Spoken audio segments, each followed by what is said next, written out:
XO Takeover. Welcome back, guys, to a brand new episode of XO Takeover Season 3. I am joined by the one, the only, Aylin. Is that how I pronounce it? You can pronounce it like you want. Like some people say Aylin, some say Eileen. It's actually Eileen, to be honest with you. So And people may know you by your Instagram name, Tesfayedelrey.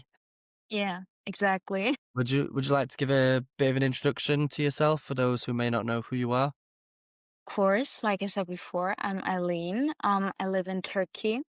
I've been a fan since 2012, a really, really long time. It's like 13 years. With Lana, it's a bit different. I started to listen to her in 2015.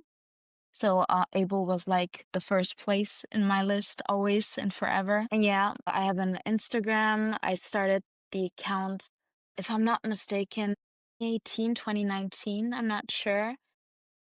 And yeah, ever since I'll just post whenever I want to.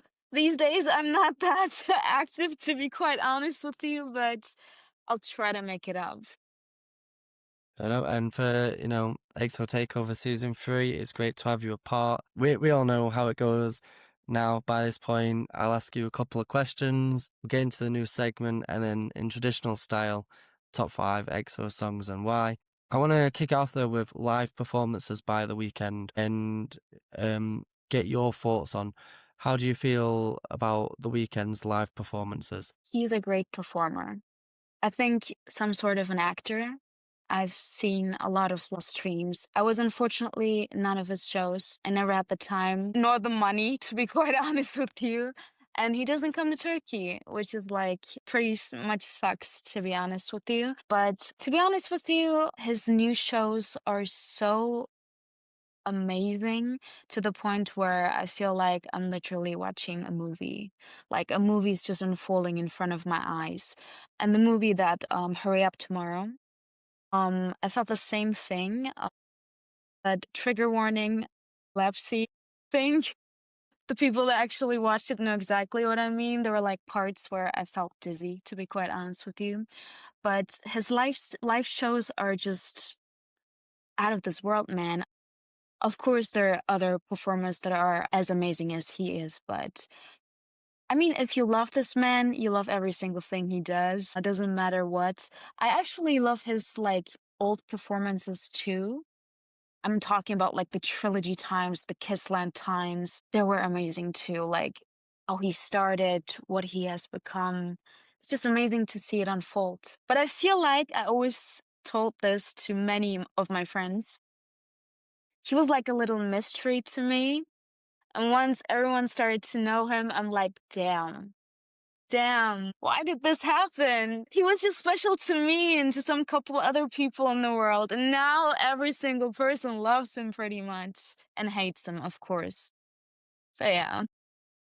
How do you think he handles the criticism of the love and the hate?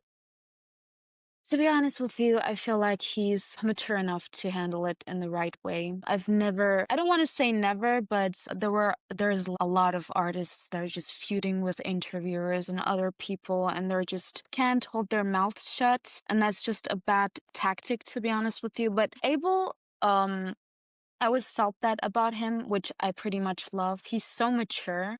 He doesn't need that. Like, he doesn't need to feud with people. Of course, he does it here and there, but just to protect himself and his label and his fans. And that's obviously understandable. And just to go back to the live performances part, if you could go to any of his past tours, which would you choose? I think that's a bit weird to say, but Kissland, like it was a bit explicit, to be honest with you, just in like notes here and there. I'm pretty much sure that all the people that know those Kissland performances know exactly what I mean. But I don't know. I love his album. I love the Kissland album. I love the era. I love the colors, the universe that he created.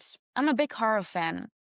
And Kissland was always like this little world where he was just talking to his demons. That's where he started, literally, like with Trilogy and Kissland. And then with Starboy and with Beauty Behind the Madness, he just kind of started to become a little more pop, which is fine. I totally understand it, but Kissland has a special place in my heart. And you can see in my fan page, I wrote it in like the Japanese letters. For those that know it, know it. I'm just a big fan of the Kissland era. So I guess I would go to Kissland. I would give everything to hear Kissland's Professional. Yeah, those two songs are just amazing. Those two songs, Professional and Kissland. And Tears in the Rain, obviously. Do you feel that's the album you resonate the most with in terms of Abel's discography? Yeah, because the music videos were amazing. Outstandable performance, in my opinion, which is a bit sad to say because that's his lowest album, I think, lowest performing album. Maybe that's why I like it the most as well. Like, I just love things that people usually don't understand or don't love as much. So yeah, Kissland. Kissland's my favorite one. Is there a particular lyric that it can be from Kissland or any other album, a lyric that Oh, really that's a stands great out for you? question. That's a great question. That's a really hard question because there's so many. Damn, that's a really hard question. I don't know which one to choose. Let me just Okay. think about that and then maybe I can just answer it. But I'm not. One thing's for sure, I love every single song of that album. And the one that I resonate the most, I think, is Tears in the Rain. It has this like melancholic and also like I don't know, it's like a movie almost. 3 is good too, by the way. The music video is amazing. The way he was like telling a story with a song, but also with a music video. But then it turns out that he's actually not the lover going to the girl's house. He's just going there to kill her, you know? It's like this like little like twist that he does. That's what I love the most about The Weeknd, Abel. I love that so much. Yeah. What are your predictions for Abel going forwards? To be honest with you, you know, that one interview moment, I'm pretty sure you've seen it. Like, the industry wants us to do sad songs. The more sadder, the better, and all that. I feel like he's at a point in his career where, music wise too, where he just wants to settle down and maybe he just wants to do like more upbeat songs. And I'm pretty sure that's going to be a little different for certain fans, especially the ones that are just came from the trilogy times. I mean, trilogy was such a dark era for like himself, I'm pretty sure. And even the Noise EP, the ones that like the older fans know exactly the Noise EP, the songs in that like EP is just crazy to think about how he just evolved from one point to another. I just want him to be happy, to be honest with you. Like he has a great relationship. I think like 3, 4 years. He can like create his own little family. I don't know if he wants to become a father, but I think that suit him. Like 2, 3 babies. I don't know. I just want him to be happy, bro. Like all the sadness, all the hurts. I I don't know, feel but I'm pretty sure if I know how much he loves the music and the songs, like everyone sees that. I'll never believe that Abel would stop creating music. Like, I'm pretty sure he will continue, but in a different, like, point of his life, I'm pretty sure. Like, maybe in a couple of years. I don't know. I'm not sure. I feel like we all want what's best for Abel and we just want to see him happy. Do you think it gets to a point where an artist can become too old to keep doing Mhm. new stuff? Or do you feel like he could do this for as long as he wants and it shouldn't really matter about the age? Of course, I mean, certain artists really have to understand that in like a certain point of life, you just have to stop. If you create your legacy, that should be the point where you should just stop. People should remember you with like that age, that prime time. But certain artists still, they're still really, really cool with all like they're hyped, they can just evolve, you know, with the new songs. I don't know, the new productions. Music evolved like a lot. It changed a lot with time. But still, I like how Abel's just, you know, like taking a few like samples and just changes it to a different kind of beat. But you can still hear the samples in the song. He did that with like Kissland. He did that with his new album with Hurry Up Tomorrow. There are like a lot of samples, a lot. And hearing those samples, it just shows you that you just have to, I don't know how to explain it. You just have to be, you have to adapt, you have to adapt to that music, that genre of music, that generation. It just changes. And Abel did a good thing. I'm not saying he's old or anything, but he's in his 30s. So I don't know, like, he started with when he was like 19, 20. He's in his 30s now. Like, he's doing this for like 10 years, bro. It's just, I'm really, really, really proud to be a fan of his. I remember, I believe it was Childish Gambino had said, because he's retired now. One of the reasons for retiring was he didn't want to keep singing Bonfire in his 50s. Do you feel that might be a similar thing with Abel? He doesn't really want to be in his 50s singing Blinding Lights. I can see that. And I remember one of his like Memento Mori episodes. He did one for Kissland, he did one for like, but then when it came to Trilogy, I remember it so well. He wrote to Twitter, I don't want to do this, but I'll do it for you guys. I'm pretty sure Trilogy is like a really hard era. If I'm not mistaken, he never sang Echoes of Silence live. Like, I've never seen a live performed video on YouTube. Do you remember something like a video like that? Echoes of Silence, the song. I don't think I've seen any videos of him performing that song. Exactly, exactly. Like, certain songs hurt him.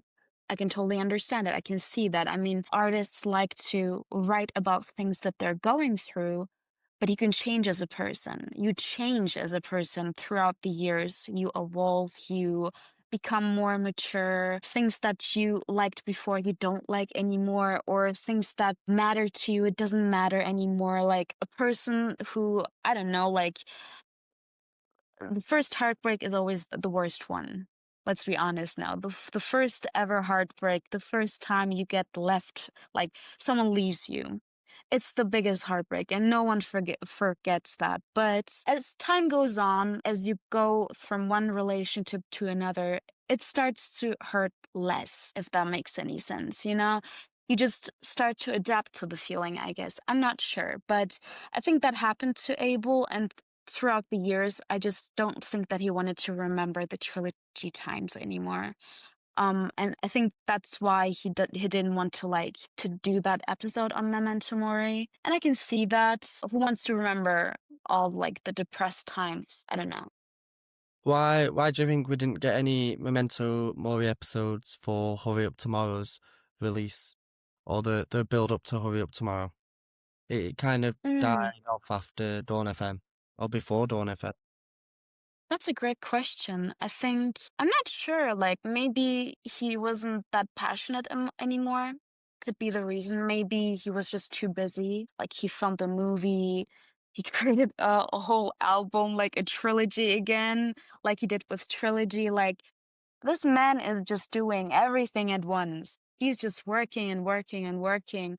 We see all like the Instagram posts, all the like story posts of him drinking a martini, or I don't watching a movie or playing like PlayStation with Caesar. But then we don't know what's going on in the background. I'm pretty sure he doesn't even have like time to breathe sometimes because he's so famous now. I'm pretty sure he wouldn't have even like thought about the thing about like, hey, you'll be so big one day, you won't even have time to create music anymore. I think that's a really, really weird feeling to have, like remembering all the times, like the one video where he was like with a group of friends and he was singing like Hi for This, I think you don't know what's in stuff. And then he was like, The Weeknd, bro, The Weeknd. And then boom, what is he now? He's like one of the biggest artists, man. It's crazy to think. What sort of impact do you think he's had?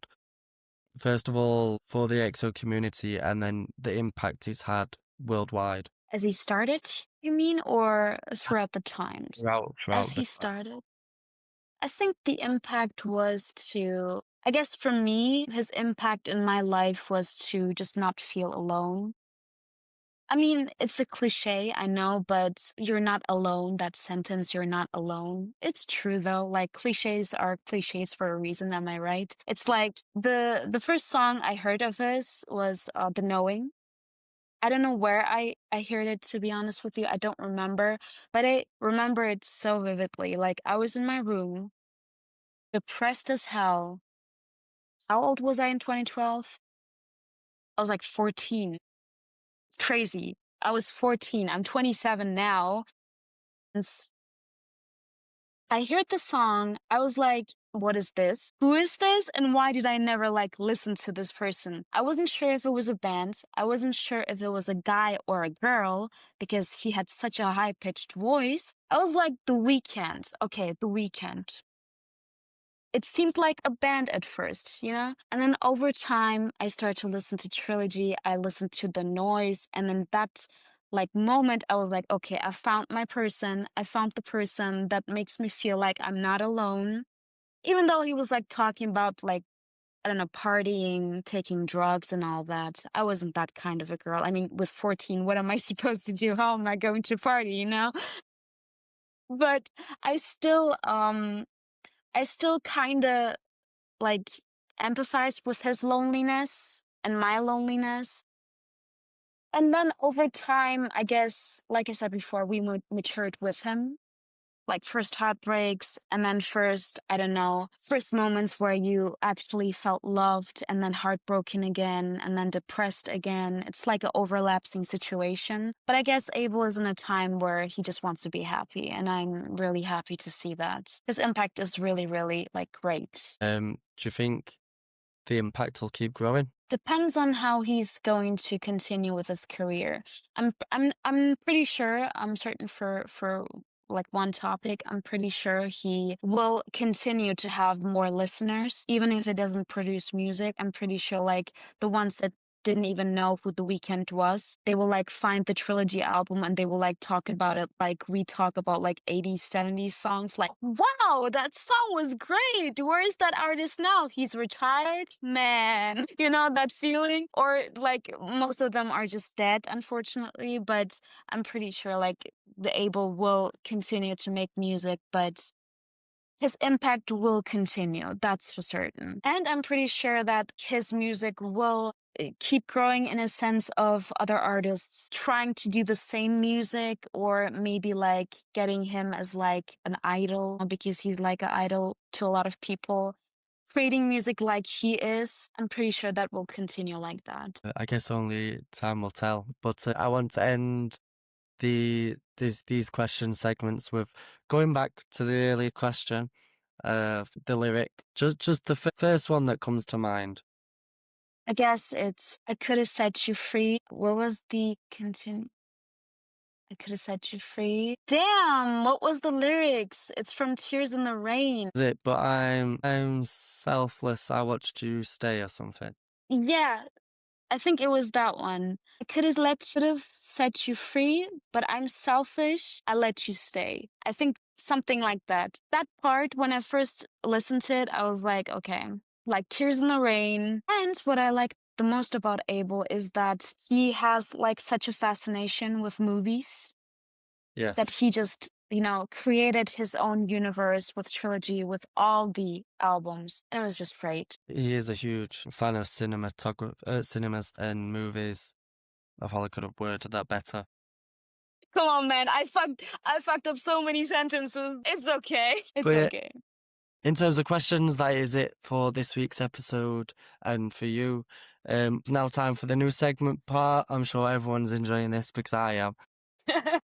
This is XO's Family Feuds. The game is simple. I'll ask you 6 questions.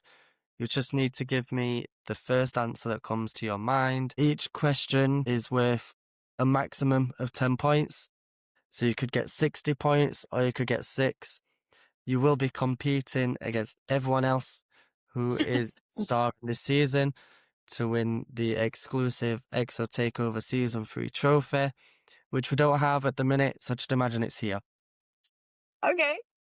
Okay, so again, there's 5 answers for each question. Top answer, you'll get 10 points. then 5, 3, 2, and then any other answer is 1 point. Okay. So, kick it off with name me the best song by The Weeknd. Oh my God. Right off the mind? Okay, I guess I'd say the best song, Wicked Games. Okay. Name me the best song that he's featured on. Just for life. Okay. Name me a song name beginning with the letter W. I just told you, Wicked Games. Is that what you're going for that one as well? Okay, no. Wanderlust. Okay. Name me his best project. Kissland. And then lastly, oh no, wait. Name me his underrated project, underrated song. Underrated song. No, of course, Echoes of Silence. And then lastly, name me his worst song. I don't want to answer that. He doesn't have that. No. I'm not answering that. A real fan wouldn't answer that. That's not what we've got down here. We have got answers. Okay, damn. Okay, I'm sorry, Abel, but what was that one song with Calvin Harris? I never was into that song. You know that one? Over now. Yeah, I Is guess that over now. Yeah. okay? And that is it. I'll quickly jot your scores up. 0. There's a silence, he said. And then lastly, okay, so you got a total of. Well, how do you think you did? First of all, Bad. Because I have like such like weird answers when it comes to songs and all that. Like I had a lot of conversation with like fans, friends, and they always tell me like, why Kissland? Why Echoes of Silence? There are like so many other better songs. Like why? I guess I'm a weird girl. I don't know. I guess I don't know. I low performed. I'm like last. well, you got a total of 12 points, which I I told you. mean could have been worse. Could have been 0. So we'll put the scoreboard up for the people watching to view and see your points compared to everyone else that has been on the show so far. Do you think you've got a chance of winning? No, I'm pretty sure I've lost. I'm like last place. But it was fun, bro. I The guess game was really fun. we'll have to wait until the season finale to finally see everyone's points. But look, let's see. And now it's time to end the show with traditional style. I'm going to hand it over to you to let the people watching and listening know your top 5 EXO songs and why. Oh, okay. Let's start it off with The Knowing, obviously, the first song I ever heard of him. Why? Because musical wise, it's so amazing. His voice is so beautiful. And the story, I like artists that are real. They just don't cover up their mistakes, all the things they did in their pasts. And he's literally saying in the song, I know everything.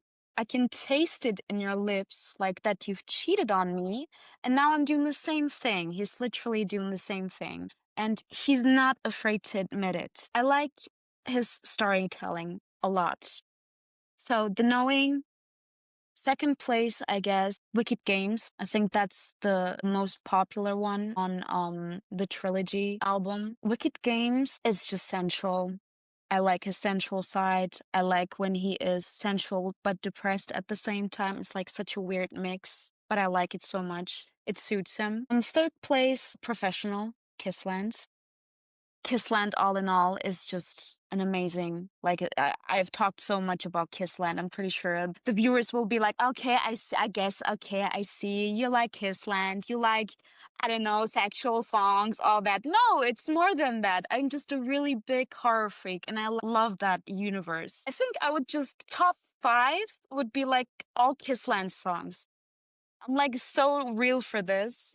I'm not like lying, but let's say the fourth one would be Angel. That's such an underappreciated song, in my opinion. It has such a beautiful meaning, and I've never seen Abel talking so beautifully about a woman. Like, sure, he sexualized a lot of women in his songs, and there were times where I'm listening to the songs and I'm like, Did you really just say that? Did you really just sing about this, Abel?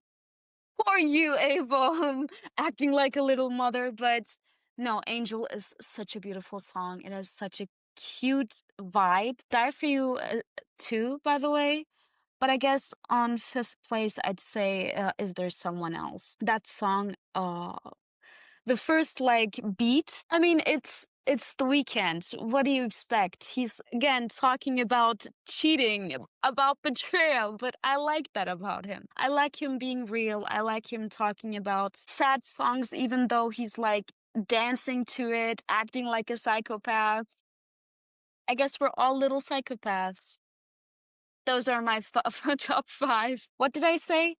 The Knowing, Wicked Games, Professional. Professional, Angel. Angel, and yeah, Is there someone Is else? There Someone Else? That The that is weirdest, that is a good top five. I will say, the weirdest top five. but Oh my yes, god. unfortunately, that is now it for this week's episode. Join us once again next Sunday for more special guests, more season 3, talking more things EXO. Hopefully.